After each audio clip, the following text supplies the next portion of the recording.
Assalamu alaikum wa rahmatullah. Bismillah, alhamdulillah, wa salatu wa salam ala rasulillah wa ala alihi wa sahbihi ajma'in. Ashhadu an la ilaha illallah wahdahu la sharika la wa ashhadu anna Muhammadan abduhu wa rasuluhu. Amma ba'd. We begin in the name of Allah subhanahu wa ta'ala. We praise Him, we glorify Him, we thank Him, and we send peace and blessings upon the final messenger of God, Muhammad sallallahu alayhi wa sallam. How's everyone doing? Everyone doing okay?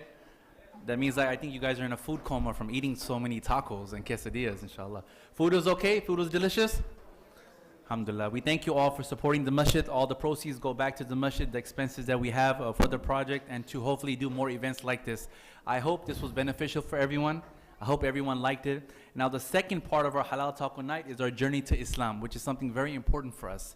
And the reason for that is because, as you've noticed, alhamdulillah, all thanks and praise belongs to Allah, we're having a number of people embracing the message of Islam, meaning they're reverting and converting to Islam. And so we have a diversity here in our community, and we want to make sure that we educate our community about our diversity.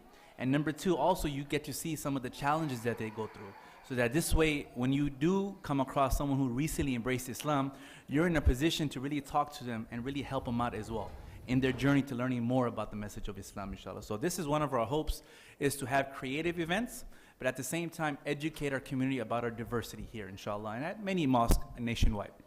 So today, our plan, and also this event is being live streamed. So for those of you, if someone was coming, but they're not able to come, they're stuck in traffic, or you know of any other family members that would love to watch something like this, all they have to do is go onto YouTube right now, plug in IIOC TV, and the video should be streaming live right now. So if you want to go ahead and send them that link, that'll be great, so that nobody misses it. Again, just go on YouTube, put in IIOC TV. It should say streaming live right now, inshallah, God willing. So I'm very happy, I'm very honored to have this program again. As you know, we try to do this every few months, just to kind of let the community know about the people, the amount of brothers and sisters that are accepting Islam here. And we're very fortunate and very blessed, inshallah. So before we get to the actual main program, just a blueprint of how we're going to continue. I have a series of questions that I'm going to ask both of our speakers here. And once we ask the questions, I hope this is a good representation of the questions that the community might have as well as a whole. Once that is completed, it's about maybe 3 to 4 questions, judging the time. We have an open question and answer session at the end. So if you want to ask any type of questions towards our speakers, you're most welcome to do so. I would suggest, so that you don't forget your question, if you want to write it down or text it to yourself or something, so that when we come to the end in about 45 minutes to an hour, you won't forget that. Is that okay with everyone? Okay, we'll have a volunteer going around with the mic, and they can go ahead and help with that, inshallah. Third point before we start, I want to really thank all the volunteers. So you see the work that was happening today, the Halal Taco Night. You can see the logistics behind it and the work that goes behind something like this. This was spearheaded by our volunteer team here at IIOC. So everyone that was either giving you a ticket or giving you food or standing behind the drinks and so forth, these are the volunteers that we have at IIOC. And many of them are actually new Muslims, someone that has recently embraced the message of Islam. So my advice to everyone is that get involved. Get involved here at the masjid or whatever masjid that you live by, because this is how we want to take part in the services of the masjid. So if you're in a position to maybe dedicate a few hours a week, maybe an hour, maybe 2 hours, whatever it is, I would highly recommend you do that. You can see me, you can always call the office here, open Monday through Friday or Monday through Sunday, and you can let them know. You can email us and so forth, inshallah, okay? But really, I want to make sure that we have something to take home. That is that to take part in your masjid, inshallah. Okay, I think we're ready to start. Everybody ready? Oh, come on, we're ready, yeah? Okay, alhamdulillah. Taib, inshallah. So, to my right here, we have Sister Crystal Milan. She's going to be one of our panelists or one of our speakers here. Embrace Islam with us, inshallah. We have a series of questions for Sister Crystal. And to my left, we have Brother Joey Curry, who also embraced the message of Islam. And both of them are part of our masjid here. So we're very happy and very honored to have them with us here today, inshallah, God willing. So let's get started. I have a few questions. I hope this represents the questions that the community might have again. So Joey, I'm going to start with you, if it's okay. And the same question towards you as well, Sister Crystal. Tell us, just so we can lay a foundation down, tell us a little bit about your life before Islam. Well, thank you. You're welcome. Well, unlike a lot of people my age, from my, community, from a very young age, I had a very positive experience with Islam. during the 80s or 90s, my father was in the United States Air Force, and he was stationed in Afghanistan, Turkey, Saudi Arabia. So when I was growing up, this is 80s, mid 90s, I would receive gifts from these countries. I remember I would get a kafia, which is like for any non-Muslims, it's kind of like a scarf. Yeah, I also had a rather extensive coin collection. One of the major parts of my coin collection was a lot of money coins from these countries: Saudi Arabia, Turkey, Afghanistan. I would have pictures of these countries, of mosques my dad visited. Now we were Muslim, but I had a very positive experience with this from a very early age. When I was exposed to Islam, it was something that said, oh, well, here's a different perspective on Jesus, on God, that a lot of people my age and still even older now, they just never experienced that before. After high school, I went to community college. I went to Cal State Fullerton as well. I got a bachelor's degree in economics. I have an associate's degree in business. I never focused too much on career. I probably should have focused more on what I was going to do. I did want to learn, though, and learning was always important to me. So studying Islam was important to me. Studying religion was important to me. Of course, during this time, I was a Christian. Although you probably couldn't tell, it was very personal, not very outward way of expression of that. Thank you, Joey. Anybody from Cal State Fullerton here? Any Titans in the house? All right, quite a few. We got some love on this side here. We got some love on this side. MashaAllah. Good. Okay, alhamdulillah. May Allah bless you all. Sister Crystal, I'm going to ask you the same question. If you can let us know a little bit about your life before Islam. Then we'll get to the good stuff as well. Okay, you can all hear me. Bismillah. So when I was 12 and a half, my parents separated, and that was a really tragic thing for me as a child to go through the difficulties and the trauma of my family breaking up at such an early age. So at an early age, from like a preteen on until my 20s, I struggled deeply with depression. And it was very hard for me to get out of that. And after I actually ended up having a really bad relationship with both of my parents. So after my parents divorced, I didn't have a relationship with my father. The relationship with my mother just grew far worse. And it was very difficult. So when I was about 17 and a half years old, I moved out of my home, which was really, really, really hard. I had to work about 2 to 3 jobs at a time to support myself. And even that was a struggle. So for me, I was just really trying to survive in life, trying to shelter myself, trying to feed myself. And that was really hard for a young girl to do. I was constantly, like I said, battling with my emotions. So I was just trying to survive that. I had very low self-esteem. I doubted myself so much. Really, I just wanted to give up on life. So as far as my faith, my background, I was actually a Catholic. And I grew up Catholic, but my family wasn't really a practicing Catholicism. So, I got a glimpse of that when I was really small. I got a glimpse of God, but I became very desperate after that. When I was older, I had always asked my mother, please take us to church, take us to church. So finally, she took us to church about 1 or 2 times, and I really didn't understand the ceremony. Like, I didn't understand what was being said, and for some reason, I never felt connected. I say this because I know we have non-Muslim friends in the audience and probably live streaming now. So whatever I'm saying, it's from my own experience and through my own journey to find Islam and to find Allah subhanahu wa ta'ala. So when I was a teenager, I tried Christianity. I tried learning, maybe I was like, well, maybe it's being Catholic, so let me try, learning about Christianity. So I did that, and even that didn't resonate with me. I just couldn't find my creator.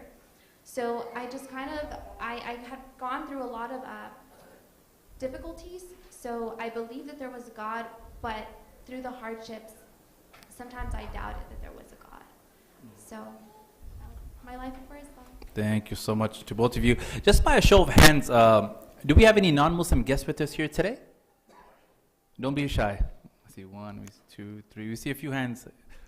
4. Okay, good. Just wanted to welcome you all. Thank you so much for taking time out and joining us here. I assume this might be your first time here at the mosque. So I want to make sure the community here welcomes you guys. So make sure, please, as a community, we welcome everybody.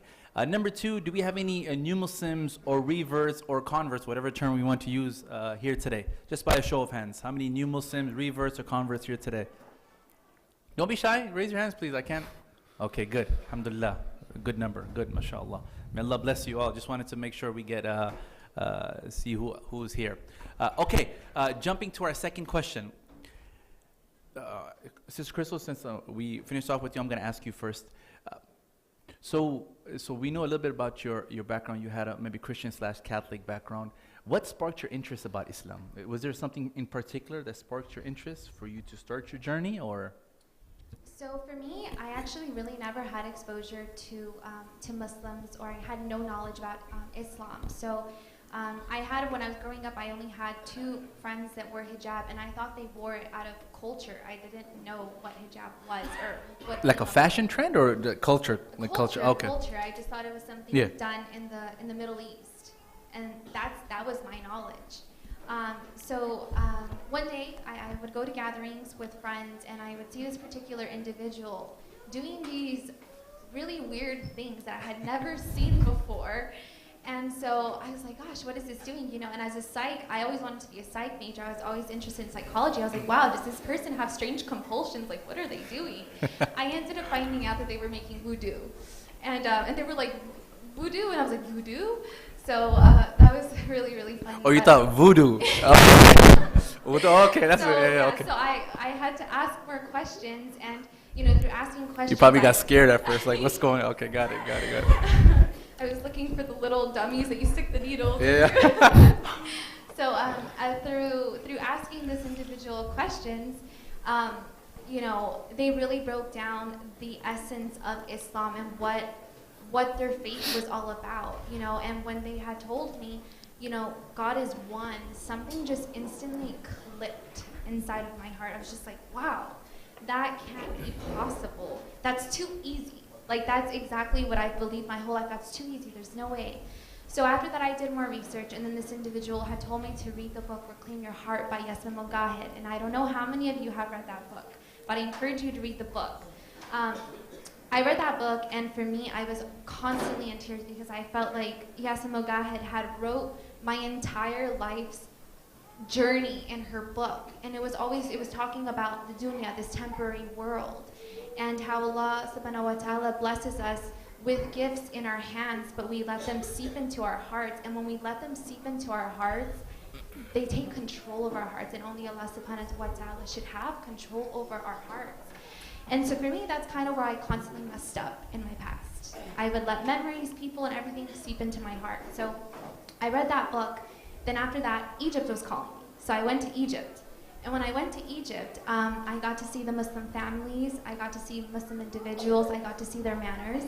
And then Ramadan had just ended, so it was the second holiday, the Eid prayer, holiday. So I decided that I wanted to go see how the Muslims prayed. So I went to the Eid prayer that they had, and for me it was just so astonishing. It was so beautiful to see. I had no idea what was going on, but just to see and know that everybody was praying at the same exact moment, in the same exact direction, to one God was just so beautiful to me.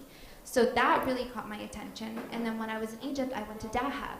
And I don't know, Sinai Dahab is just so beautiful. I went to sea diving in the Blue Hole, and I don't know how many of you have heard of the Blue Hole, but it's actually a very deadly diving spot. So, alhamdulillah, I didn't die in the Blue Hole, but as a non-Muslim, but so I went sea diving, and when I went sea diving, it was just a moment of realization for me, because when I went into the water and I looked around and I could see all these, these fish, one creature, but there's just so many, and just swimming into the ocean and knowing that I'm like a person, I'm a person and I live on land, and there's just an entire different world below us, was just so astonishing to me. And I realized that Allah subhanahu wa ta'ala, I knew God was right before me, in front of my eyes, through all his creations. So that for me was a really, really big moment. And those were the main things that really sparked my interest in Islam. So Egypt, huh? Egypt's beautiful, yeah. inshallah. Anybody from Egypt here? Yes, like half the crowd, inshallah. Allah bless you all. Joey, I'm going to ask you the same question. What sparked your interest about Islam? So for Sister Crystal, it was a number of things. How about you for yourself? Yeah, it wasn't an overnight thing, and it's hard to really pinpoint one specific instance. But I mentioned I was kind of into Christianity. It was kind of a personal thing. However, around when I was in community college, I got a job as a math tutor, a teacher assistant for the community college, and it was a group of us. And I get to talking to one person. I later found out that she was a Muslim sister, and we begin. I actually had brought in my Bible one day, and I was, so it kind of sparked a conversation, and we got to talking about the differences and similarities between Islam, and that was one of my first, encounters with the actual text, and kind of the beliefs, the differences in beliefs. One of the things that really stuck with me then, this must have been 5-6 years ago, was that if there's any Christians or non-Muslims, Christians, we believe that Jesus Christ died. Muslims don't believe he died. And so that was a very difficult thing for me to accept. And to kind of, I was taught that was so important to me, and, the meaning of it was so important. But as the years, that never escaped my mind. It was always in the back of my head. And so that when I finally accepted that, Jesus Christ, in Islam we say Al-Masih, the Messiah, Isa, sallallahu alaihi wasallam, he is, the prophet. Accepting that he didn't die is actually a very powerful, relieving emotion for me. So it actually fills me a lot. It puts me in a lot better mood, I guess. It makes me a lot happier. It's a much more hopeful, positive message, and I'm glad that that's the way it is. Now, so as I'm looking, as I'm studying Islam over these years for my first initial exposure to it, I search, Wikipedia, Google.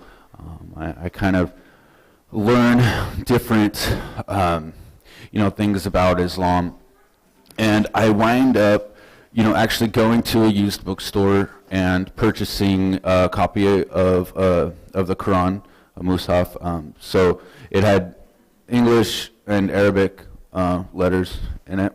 So that's when I first started reading it, and I really fell in love with it. The writings, the art. I was like, I want this to be my book. I wish I wanted to. This is what I wanted to believe in. I wanted this book. So I had to do a lot of struggling, trying to meet each, kind of difference in the religion. I had to accept that, and if, again, like I said, if there's any non-Muslims in the audience or on the internet, no disrespect, but even as a Christian, I always kind of felt uneasy about the Trinity. I would always, play it safe and say, just worship, in Christianity we call it the Father. I would always play it safe. That always made me feel a little bit more comfortable.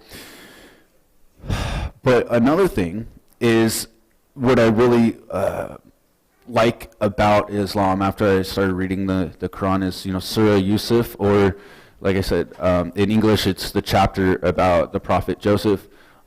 That was my name's Joseph, well, my full name is Joseph, so I kind of had like a weird, It fit. I was like, this is about me. I was like, oh no, so I really felt special, and I really wanted to be Muslim from there. Alhamdulillah. Quick question. So when you mentioned you had your Bible when you were a Christian, were you like the ones that used to like carry it around campus, or is it just like a one-off thing that day? Yes and no. Like, okay. Because I'm curious, you mentioned that the sister, she was also a tutor, I think you said? Yes. Yeah. So she saw your Bible? Right. And then that's how the discussion started, or? Yeah. So basically it was kind of, that's a whole nother story. Yeah, no I worries. was carrying it around, but why I was carrying it around is a whole Leave it at that. Khair, inshallah. Sister Crystal, now we know a little bit about your background and what sparked your interest about Islam. Do you mind, if you're comfortable in doing so, do you mind actually taking us through the actual Shahada when you actually said, you know what? Yeah, I want to do this. It actually makes sense to me, and I want to go through it. Like, what was going through your mind? Were you nervous? And the reason I'm asking is because maybe the majority of us, we were maybe born into a Muslim family, so we don't really understand what the process might be for someone who's coming from a different religious background and saying, you know what, I want to leave everything for the sake of God. So if you don't mind, if you can just take us through that. Yeah, no problem. Yes, budget cuts, it's okay. Thank you. Can you hear me? Okay. So for me, one of the things, actually, I had already been kind of acting like a Muslim way before I actually became a Muslim. But one of the things that was holding me back severely was hijab. I knew that if I became a Muslim, I wanted to wear the hijab, but I didn't want to wear the hijab. Because, I think many as women, I think we can all agree, or most of us can agree, that for us, our hair is our beauty. That's how we identify as women. So for me, it was a constant struggle with hijab. I would cry over it. I was completely devastated over it. So I made it my mission because Ramadan was quickly approaching, and I wanted to be a Muslim because I wanted to have the Muslim experience. I wanted to fast. I wanted to really embrace this month that Muslims embrace. So 4 months before I converted, I started doing heavy research on hijab, what it meant to be a woman wearing hijab, what the hijab meant. And so, through asking questions, through reviewing and researching, I got my answer. So 4 months before I converted, I started practicing wearing the hijab. Another thing that was holding me back was knowledge. I felt that I needed to have extensive knowledge before becoming a Muslim. I felt like it was a great responsibility, and I needed to fulfill my duty as a Muslim to the fullest. So I wanted to convert, but I wasn't ready to convert, even though my heart was ready. So I held back for several months. So the day of my Shahada, I wasn't ready to convert, but I was ready.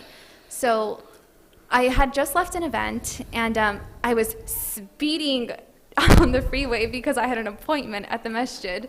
And so that was really, really terrible. But so I got to the masjid. I was very, very nervous. The speeding part, astaghfirullah, that was really terrible. No, the speeding part. That would have been terrible if I would have gotten in a car accident before I became a Muslim, right? And God forbid. But anyhow, so I got to the masjid, and I was very, very nervous. But I was just like, wow, my life is going to change in a moment. It's just everything's going to change. So I was really nervous about that. I didn't know what to expect, even though I had already felt like a Muslim. Anyhow, so then I got to the masjid. I met with a representative. The representative was going to help me, of course, do my Shahada. So I had my witness there. And then, funny little story, I had actually, because I've been trying to prep myself to become a Muslim, I found an audio clip online that was going over the Shahada, how to say the Shahada. So, you know, I really wanted to enter Islam with the bang, you know? So I was listening to this audio clip over and over and over and over, La ilaha illallah, La ilaha illallah. And I kept repeating that to myself. So that when I was actually doing my Shahada, I sat down and in my head, I'm like, oh, he's gonna, you know, ask me, you know, what, to do the Shahada. So we went over the basics, and I was like, the moment they ask, you know, about my Shahada, I'm going to know how to do it. I'm going to say it like with an Arab accent and everything. So time for my Shahada. My Shahada came, so we went over the Shahada, and I was, you know, thinking in my head I was going to be like, La ilaha illallah, you know. Didn't go like that at all. It was a very long Shahada that I wasn't prepared for. So I was like, whoa, okay, that threw me off. But so after I did the Shahada, you know, it took me about a good 2 to 5 minutes, and I think it just kind of like sank in.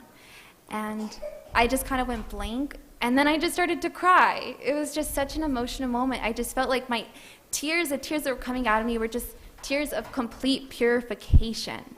You know, just Allah was internally purifying me through my tears. So it took me a couple of minutes to regroup, and you know, when I walked out of the masjid, it was just such an interesting experience. When I walked out of the masjid, I felt like I was walking out of the masjid and like I was being born, like I was just coming out of my mother's womb. Like I felt like a baby all over again. And I came out of the masjid, and the sky was bluer, the grass was greener, the flowers, I don't know what it was, but my taste, smell, hearing, seeing senses were just completely heightened. And I can't really explain that experience, but it was an amazing experience. So, you know, I felt really blessed, and, you know, I went in practicing wearing hijab, being completely scared, and I walked out never taking off my hijab ever again. So that was a really big blessing for me. You know, Sister Crystal brings up one very important point, and I've noticed this as well, being here at the Dawa department. Not just here, but just over years of experience now. And that is, and maybe some of you can relate to it if you're someone that reverted or converted to Islam. You know, sometimes we study, and then we study, and we study like as a non-Muslim, right? And you know all about the basics of Islam, but for some reason, you just keep studying, right? So I think what Sister Crystal is saying is that there's a point where you just say, you know what, this makes sense. Because if the fundamentals or the foundation of Islam makes sense, the most important things, what makes you think that the minor things later on won't make sense? Are you with me?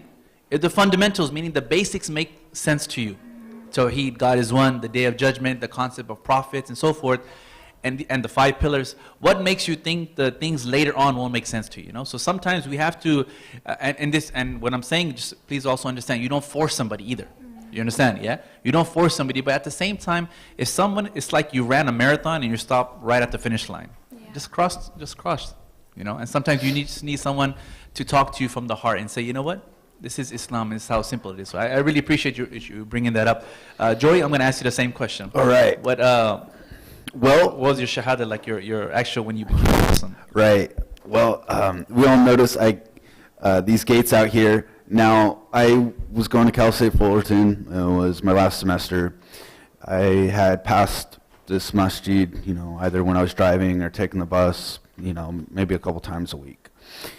And you never are promised tomorrow. You know, if you're, you know, God, you know, Allah, subhanahu wa ta'ala can take you away, you know, any moment. And so when you know that you have a responsibility and to God to basically, when I knew that I wanted to be a Muslim and I knew that's what God wanted me to do, I had to take my Shahada as soon as possible, and I just would not stop until I did. And I actually came all the way down here, and you know, we noticed this gate out here. I had taken my shoes off before, like, as soon as I got in the gate. So, like, sometimes remember me, like, just walking with my socks in the parking lot. Wait, just so I understand. You took your shoes off before you came, like in the parking lot? In the parking lot. If it's not too much, why? Well, okay, because like I'm curious. for some reason, like it's like how to me it was like hallowed ground. I was like, this fence here separates, you know, the outside world from this God's area. See why we have programs like this to really. I mean, this is amazing. I never would have thought something like that. I don't know about you guys, so thank you for that. I appreciate it. So I learned it's to keep the carpets clean. So we want to keep the carpets clean. So when you go into the prayer hall, just make sure you put your shoes on the rack. But so yeah, and so I made this big old scene, and I was like, I want to take my Shahada. So I took my Shahada, and we had, you know, a lot of people help and, you know, guide me through it, because I didn't know, you know, the finer things. And wow, the mentor program. So exactly, we had the mentor program and the outreach department here guided me, because you know, I knew in my heart I wanted to be a Muslim, but I didn't know a lot of some of the other stuff. I didn't know how to pray. If I didn't have, you know, my mentor from the outreach department, I didn't have, you know, anybody, you know, helping me out, guiding me through this. Oh man, so that was a huge, important part of it, and yeah. No, thank you so much. That's very fascinating. You know, I'm going to put a really quick plug in for our outreach and our Dawa and outreach department here. So we have a number of services here, and I would love for you folks to get involved in the masjid here in our outreach department. We have 4 specific services. Number 1, we have many people that actually want to visit the masjid, want to get a tour of the masjid. If you guys remember, as we've been trying to announce, last year in 2017, we had over 50 tours of the masjid, 50, of non-Muslims coming and visiting us here at the masjid. So we need people that can help us, and you know, like a tour guide, if you will, that knows the basics of Islam. Number 2, we do presentations at churches, colleges, universities, middle schools, and so forth. Just the other day, we had a middle school of about 80 students that came from a local middle school. They walked over because it was so close. So we need help in things like that. So we do presentations as well. And for some of you, if you're here from Cal State Fullerton or Fullerton College, we've done a number of presentations there as well. Number 3, we have our Dawa tables, our information tables. So we actually go into the malls. We set up a table like this with Qur'ans in English and Spanish with flyers, and we just have a conversation with people, because many people have questions, but they're just waiting for us to talk to them. And 99% of the people that I come across and the outreach team comes across, really nice people, positive people that just have questions, right? So I want us as a community to get involved. For those of you, if you're live streaming, we have a number of people live streaming. If you're interested, just see me at the end. You can shoot me an email. You can contact me. I'm the outreach manager here, so I'll be more than happy to work together. And number 4, really quickly, what Joey talked about is our mentorship program. We have a very special program here at IIOC, which I'm very happy about. That is, the moment somebody embraces Islam, usually what do? Who can help me out? If somebody embraces Islam, like at Jum'ah, you know, after Friday's sermon or after the prayer, what do we usually do as a community? Okay. Nobody? Like what type of? Oh, okay, you gave the answer. That's good. Usually what we do is Takbir, Allahu Akbar, and the hugs once, and the other person hugs twice, and the other one 3, and the person's already confused. Now once or twice, how many, right? But the question is, did anybody get the phone number? Did anybody get their email address? Did anybody have the courtesy to say, you know what, hey, I want to take you for lunch? So theoretically, yes, that's what we want to do. But realistically, do we ever get their contact information? We usually don't, unfortunately. And this is why we lose contact with so many of our new Muslim brothers and sisters. So here at IIOC, what we do is the moment somebody embraces Islam, we plug them into our services every Friday, every Sunday, every week. We have classes for new Muslims and non-Muslims and even family members of new Muslims to come and support, to learn more about the basics of Islam. Number 2, we have one-on-one mentorship. So at least once a week for at least an hour, the new Muslim, our brother or our sister gets together with their mentor. And the mentor is someone that's specifically hand-chosen from the community. And number 2, went through a workshop, a training with us. They work with the new Muslim on how to make wudu, the cleaning, na wudu. Wudu, right? I like that one. That was a good one. How to pray, right? And so we have many people that actually learn how to pray. Just imagine, some of us, we take it for granted, but imagine, you know, we learn Surah Fatiha, right? Chapter 1 of the Quran. But for someone who's new to Islam and Arabic is not their native language, can you imagine them learning Surah Fatiha? Learning how to pray? And when you watch them actually pray, and that was a little investment that you made 1 hour a week, that's amazing. That's amazing. So if anybody in this room or anybody that's live streaming or anybody here knows of someone that would like to help in these different services that I mentioned, please let me know. You can see me at the end of the program or as how you guys like, inshallah, God willing. Also a reminder, just very quickly, because I'm seeing the kitchen is still open. So in case anybody wants to grab food even after the program, it'll be open. So make sure you support the masjid. All proceeds, money goes back to the masjid, inshallah. Very quickly, because we are time is ticking away. Next question, your life now afterwards. Crystal, I'm going to ask you if it's okay. You took us through your very interesting Shahada experience of you speeding and so forth. Tell us your life now, if you don't mind. Is your life changed, you know? Okay. So my life after Islam, even though I'm going to speak about a lot of blessings that Allah subhanahu wa ta'ala has blessed me with, it has been difficult as a convert. You know, even like Brother Jamal had said, learning how to pray, learning the Arabic, it is challenging, you know, and aside from that, I think we come from a completely different background with our families and hijab and how do we present ourselves and, you know, changing our culture to like a religious culture. You know, it can be challenging, but really it's a really big blessing. So I just wanted to say that. So my life after Islam has really been great. I went back to school. I'm a major in child development and in psychology, and I ended up getting, as of right now, double honors. I'm a double honors student. I'm so proud to say that. It's been really difficult, but alhamdulillah, Allah has made it possible.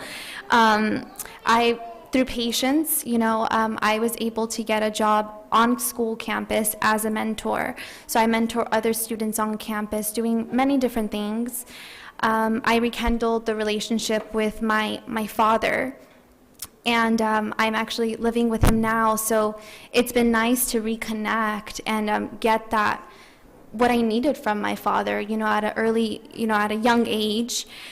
I went to Egypt and I studied with, I'm sure many of you know, with Al-Azhar, the university. So I did a summer program with them. That for me was a really big blessing, being a Muslim, you know, and receiving that blessing early on, you know, getting really educated and spending, you know, entire summer just completely devoted to Islamic studies. That was really amazing, and I really hope to do that again soon, inshallah.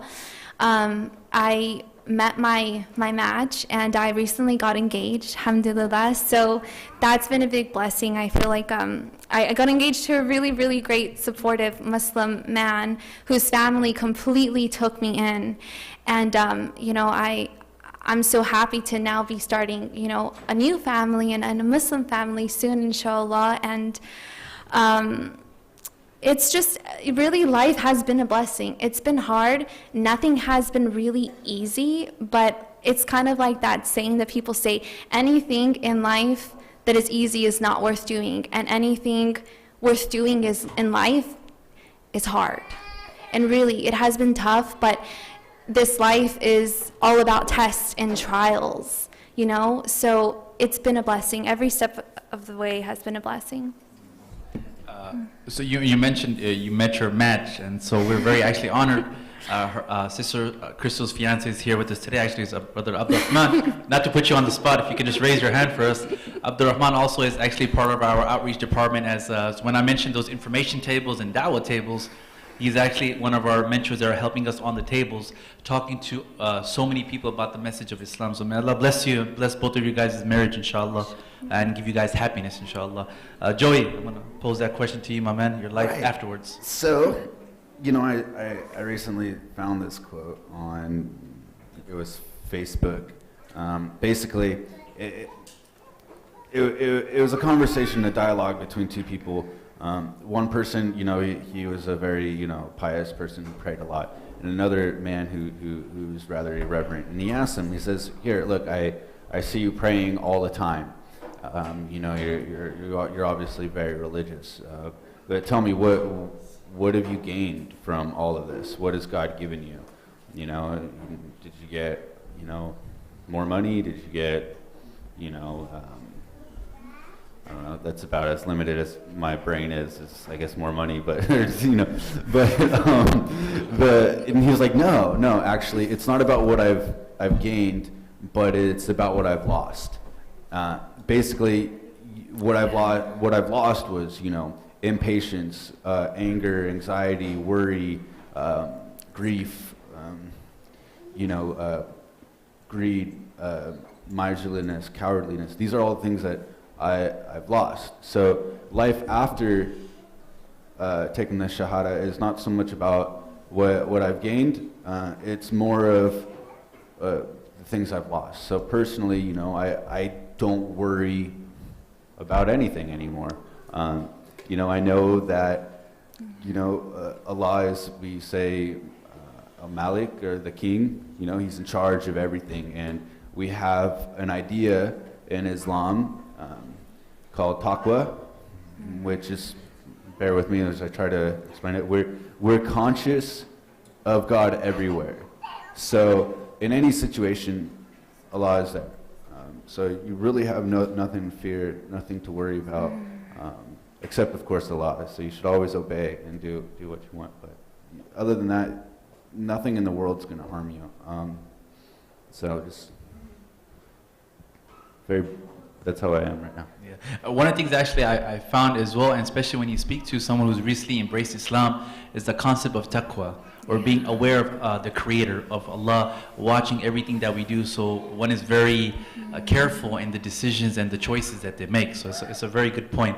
Time is coming down. Again, we're going to have a question and answer session. For those of you, if you have questions, we're going to start in a little bit. But the last question I'm going to pose to both of you, Joy, I'm going to start with you, is do you have any suggestions or maybe some feedback or something that you want to talk to the audience about?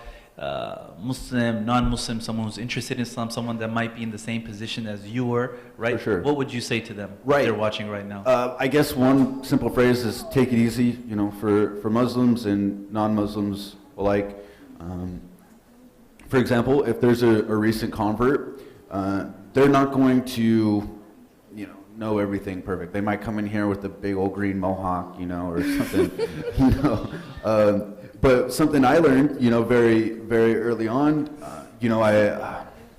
I think I was sleeping on my stomach in the prayer hall, and a brother, now typically if you want to correct a convert, talk to anyone in the outreach department to talk about it, but very politely he said, hey, we don't sleep on our stomach, so as long as you're with patience and, education and love for your brother, that's the way to approach it, because we're going to make those mistakes that we had no idea about.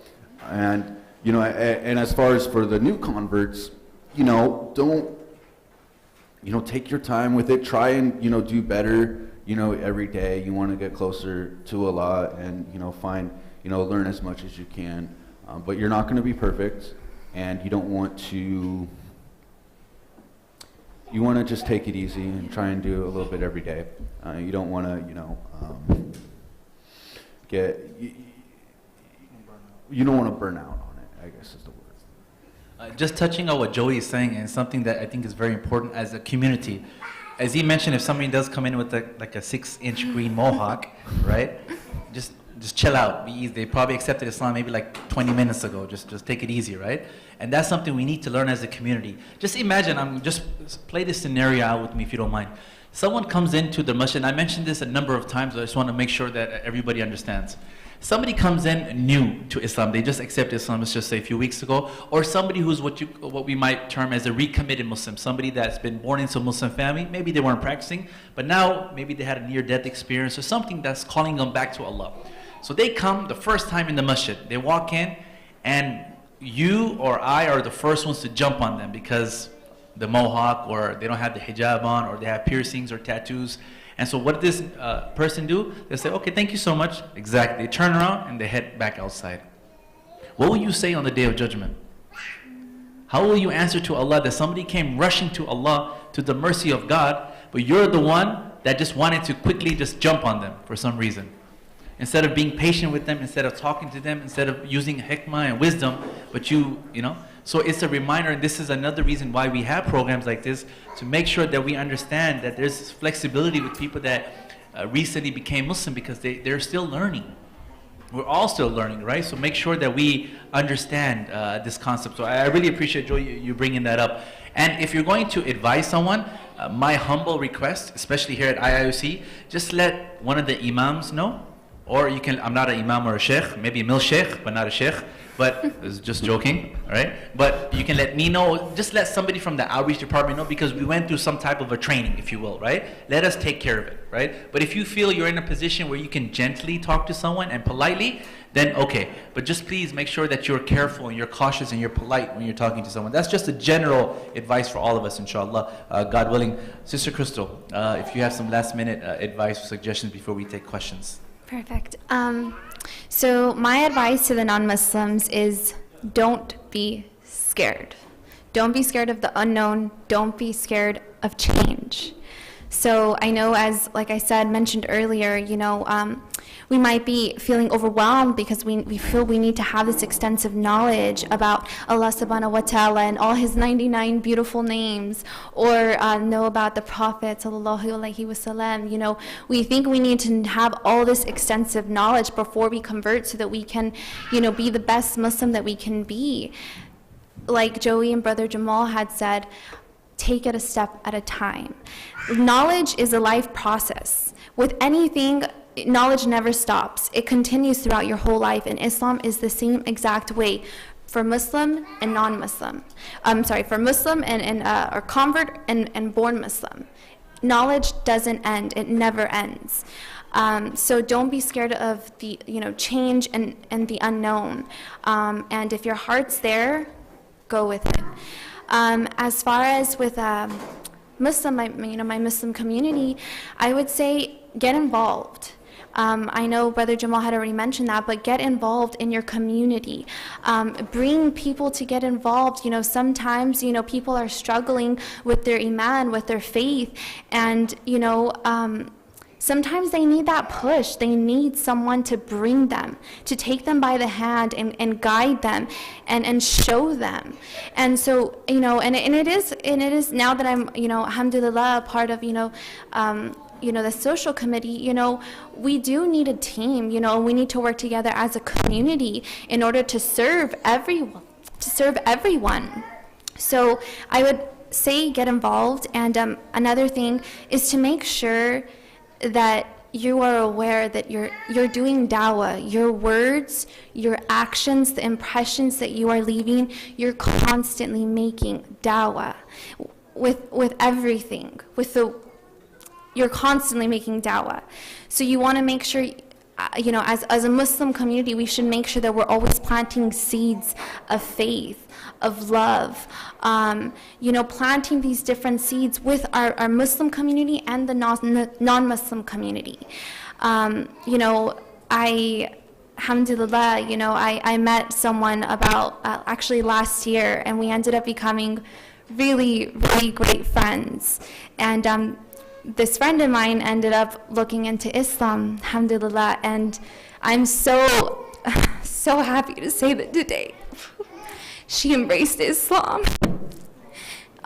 this afternoon, and she's sitting right here, Colina.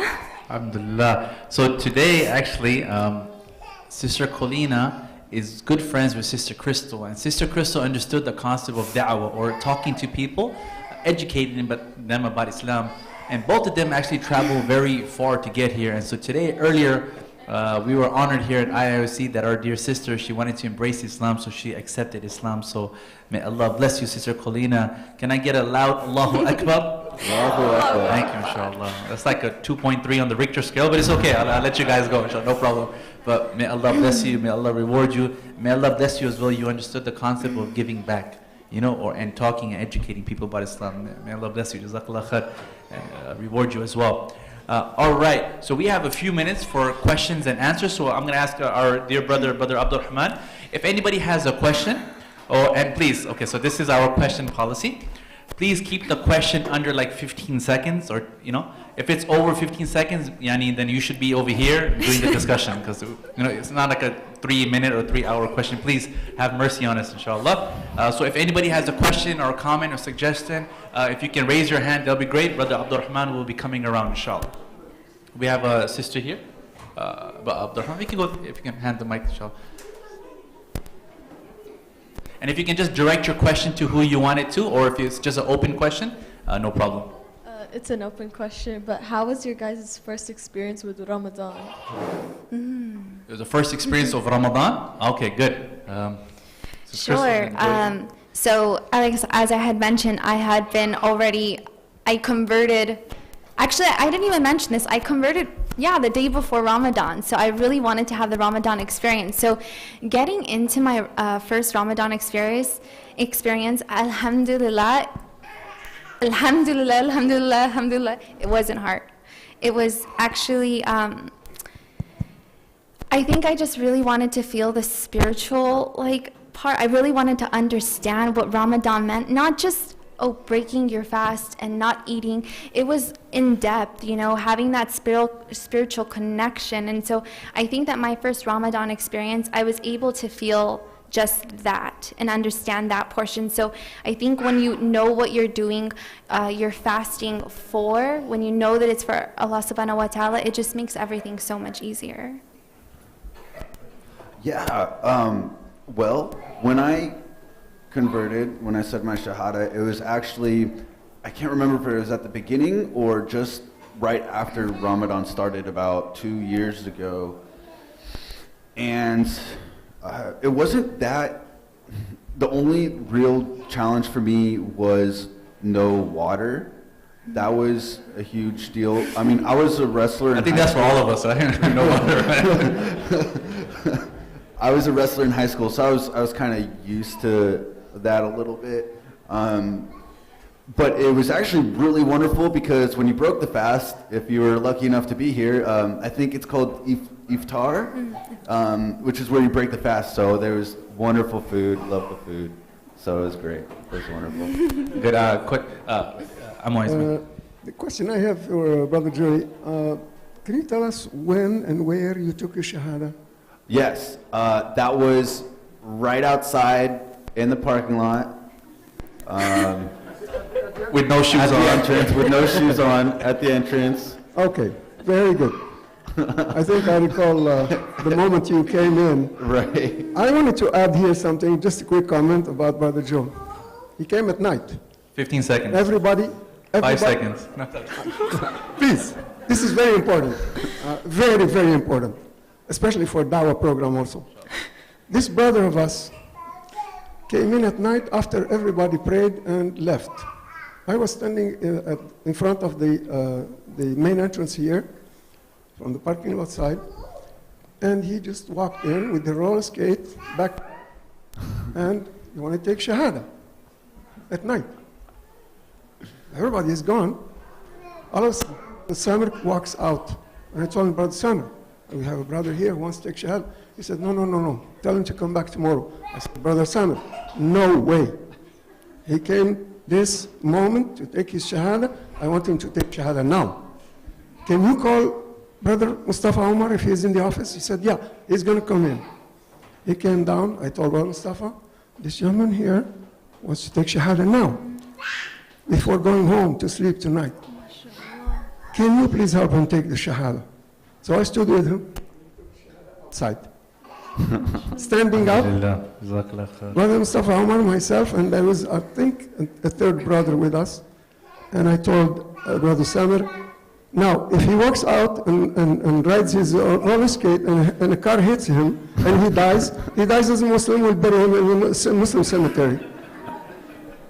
So give him that Not chance. to scare you or anything. Well, if it's true, though. Give him that chance to be a Muslim now. All right, man. So it's very important. Thank you so much. Never turn anyone away if they come to Allah subhanahu wa ta'ala to say, La ilaha illallah Muhammad Rasulullah. Thank you so much. I love this way. Yeah, inshallah. Questions? I can just have anybody has, if you want our brother over here, just because you're Bruin, so we're going to give. I just wanted to make a statement to both brothers and the sister that I think you know that the day you took Shahada, all your previous sins and mistakes were wiped out. As a matter of fact, I've been a Muslim 60 years, but I guess you are ahead of me. And I ask you to pray for all of us. One question is, when you took Shahada, how did your parents and brothers and sisters react? Good question. Good question. The question, just in case somebody didn't hear it, how did the family feel when both of you embraced Islam? Was there some type of a family pressure? Did you tell them? Did you not tell them? Take us through that if you don't mind. Let's start with you, Sis Krisha. So when I took my Shahada, I converted, and you know, it was very difficult because even though my family wasn't a practicing Catholic family, you know, they took the religion from their fathers, and then they took the religion from their forefathers, and so on and so on. So it just kind of became essentially cultural, and you know, my family had very strong ties with that, although they weren't practicing. So I was really afraid, especially with my grandparents. At the time, I was living with my grandparents, and I was afraid what was going to happen. So when I converted, they didn't take it quite well. Actually, they took it really, really bad, and we're still we're working on it. But with my father, I didn't actually tell anyone that I converted, my family, that I converted until after I converted. The first person that I told was actually my father. On Father's Day, I pulled him aside, and I told him, like, listen, you know, Dad, you know, I've been looking into the Islamic faith, and, you know, what do you think about, you know, me becoming Muslim? So, you know, alhamdulillah, my father's response, he was the most understanding out of everyone. He responded to me and said, you know, like, if your heart needs this, if you know this is what you want, and this is what truly makes you happy, and this is how you're gonna find God, do it.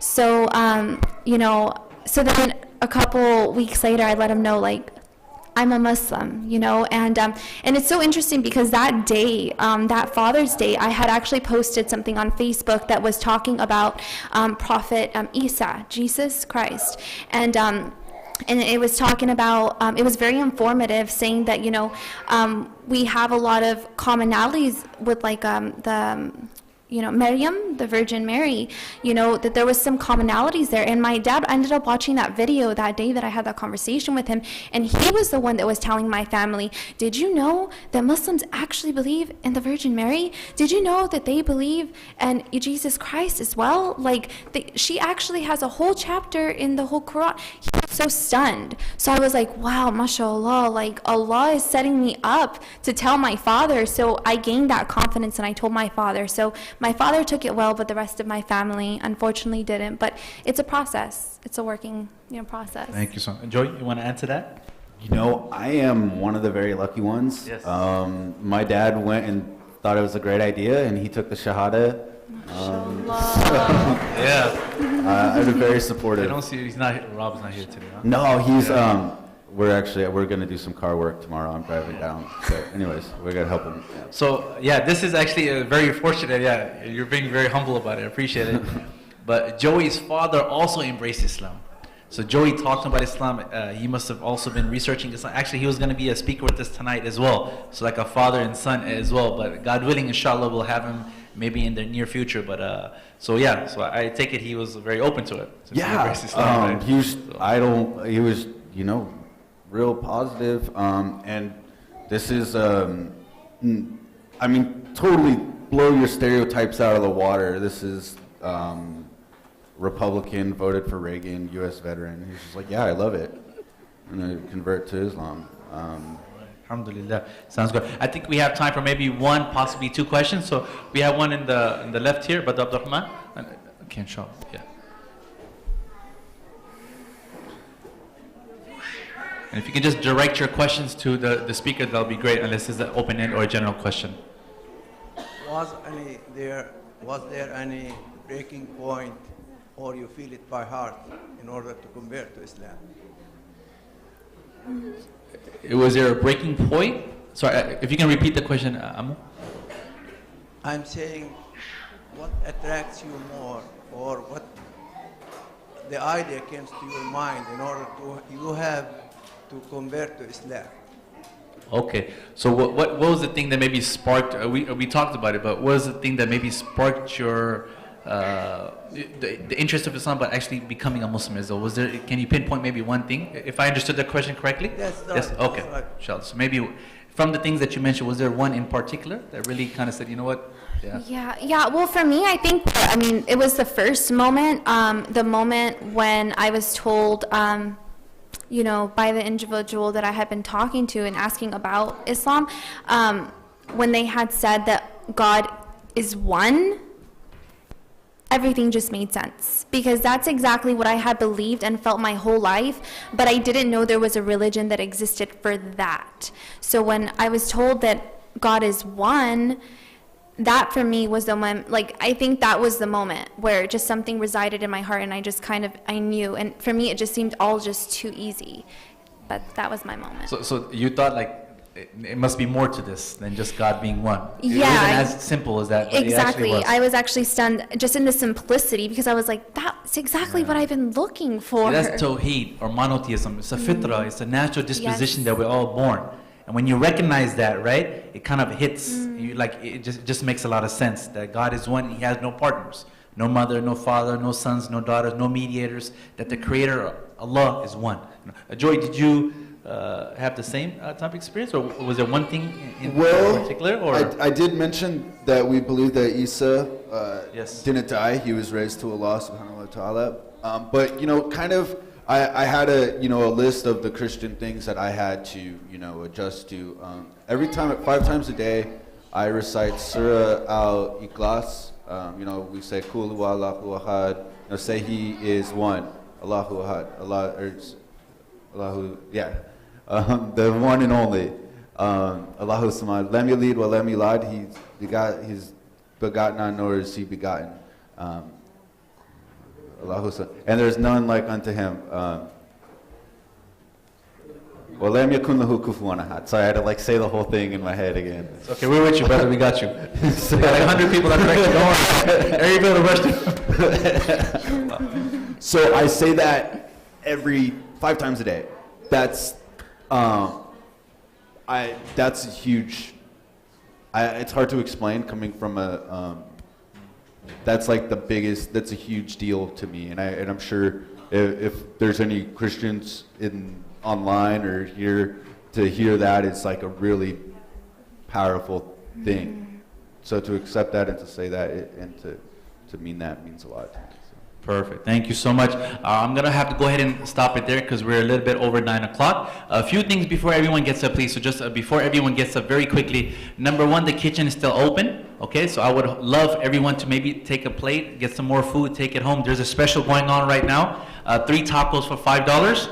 And the combo is $5 as well. So we want to make sure that everyone has a chance to get some more food, inshallah. Number 2, we're going to need help cleaning up. Now, the centerpieces, they're for the masjid, please. So if by mistake somebody took it, thinking that it's like a wedding or something, I would ask you kindly if you can bring it back. These are not gifts that we're giving away. I'll get fired if they're gone, so I don't want to get fired. So it'll be great. But if we can kindly put the tables and chairs away, that'll be great. Number 3, for those of you, if we have any non-Muslim guests, and I think we have a number of people here that are non-Muslim neighbors or family members, I would be more than happy to give you any type of information about Islam if you're interested. A free English or Spanish translation of the Quran, some flyers. So if you are interested, you can see me here. Number 4, anybody again that wants to take part in our outreach efforts here, and again, it's a very special program that we have, probably one of the few in the nation. I'm being very honest, one of the few in the whole nation that is what we have here. So if you want to take part in this, please let me know. You can contact me. I'll be here, inshallah, God willing. And really quickly as well, I want to really thank all the volunteers, because again, when you go out and you see everyone that's working, these are all volunteers. And so please make sure you thank them from the bottom of your heart with sincerity. And I really appreciate it, because without the volunteers and the whole team working, this event would not be possible. Obviously after the permission of Allah subhanahu wa ta'ala. And finally, if anybody's in a position to help the outreach department, if you can't physically help, please make dua. That should be number 1. Supplicate for us. But if anybody's in a financial position to help us and donate, because everything we give is for free. The Qur'ans, English, Spanish, the flyers, many of the things that we're doing, they have expenses, and we don't charge people. We try not to charge people. So if anybody's in a position that you can donate, you can help us in to whatever capacity, I would really appreciate. You can see me afterwards, inshallah. Having said that, let's go ahead and fold up the tables and the chairs. Again, the centerpieces you want to keep. Kitchen is still open. I pray everyone has a great ride back home. May Allah bless you all. May Allah reward you all. Jazakallahu khairan. Wassalamu alaikum wa rahmatullahi wa barakatuh.